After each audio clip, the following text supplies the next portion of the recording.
ایک نوجوان تھا، اس کی شادی ہو گئی۔ پہلی رات جب بیوی سے ملاقات ہوئی تو میاں بیوی نے ایک دوسرے سے سلام کیا، تو خامن نے کہا کہ ہم پہلے 2 رکعت نفل پڑھ لیتے ہیں، پھر آپس میں بات چیت کا آغاز کریں گے۔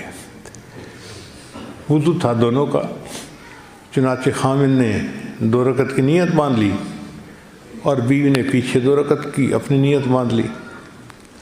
اب وہ بچہ قرآن پڑھنا شروع کیا، پڑھتا رہا حتیٰ کہ فجر کا وقت ہو گیا۔ جب فجر کے وقت اس نے سلام پھیرا تو بیوی نے کہا آپ خود بھی ساری رات جاگتے رہے اور مجھے بھی آپ نے تھکا دیا، میں انتظار میں بیٹھی رہی۔ تو انہوں نے کہا کہ اچھا مجھے معاف کر دیں، میں نماز پڑھ کے آتا ہوں، پھر ہم ملاقات کریں گے۔ تو یہ نوجوان مسجد میں آ گیا فجر کی نماز پڑھنے کے لیے۔ اب فجر کی نماز پڑھی تو دوستوں سے ملاقات ہو گئی۔ تو نوجوان تو پھر آپ کو پتہ ہی ہے کہ آپس میں ایک دوسرے سے ہنسی مذاق اور بات چیت کرتے ہیں۔ تو نوجوانوں نے پوچھا سناؤ بھائی تم نے اپنی بیوی کو کیسے پایا؟ اب اس کی تو بیوی سے ملاقات ہی نہیں ہوئی تھی، اور جھوٹ بولنے کا زمانہ نہیں تھا، سچ بولتے تھے لوگ۔ اس نے صاف کہا کہ بھئی میری ملاقات نہیں ہوئی۔ تو دوستوں نے کہا تو کیسا مرد ہے، ساری رات گزار دی بیوی کے پاس اور تم نے بیوی کو دیکھا بھی نہیں، ہاتھ بھی نہیں لگایا۔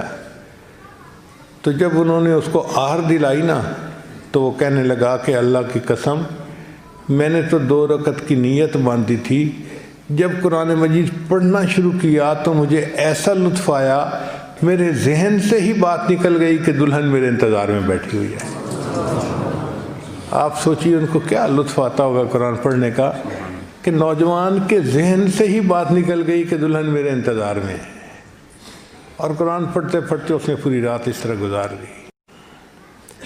اللہ کرے کہ قرآن مجید کی یہ سچی محبت ہمیں بھی نصیب ہو جائے۔ قرآن مجید ایسی کتاب ہے جو قیامت کے دن اللہ کے سامنے بندے کی سفارش کرے گی۔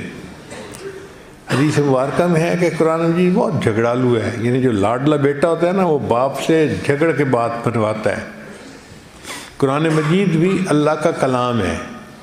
یہ قیامت کے دن اللہ تعالیٰ سے کہے گا کہ یا اللہ یہ بندہ محبت سے مجھے پڑھتا تھا، اس نے مجھے یاد کیا اور یہ مجھ سے محبت کرنے والا ہے، اے اللہ اس کو جنت عطا کر دیجئے، اور اس بندے کو جنت میں پہنچا کر رہے گا۔ اللہ کرے کہ قرآن مجید ہماری قیامت کے دن شفاعت کرنے والا بن جائے، اور ہمیں اللہ تعالیٰ اپنے اس کلام کے خدام میں شامل فرمائیں۔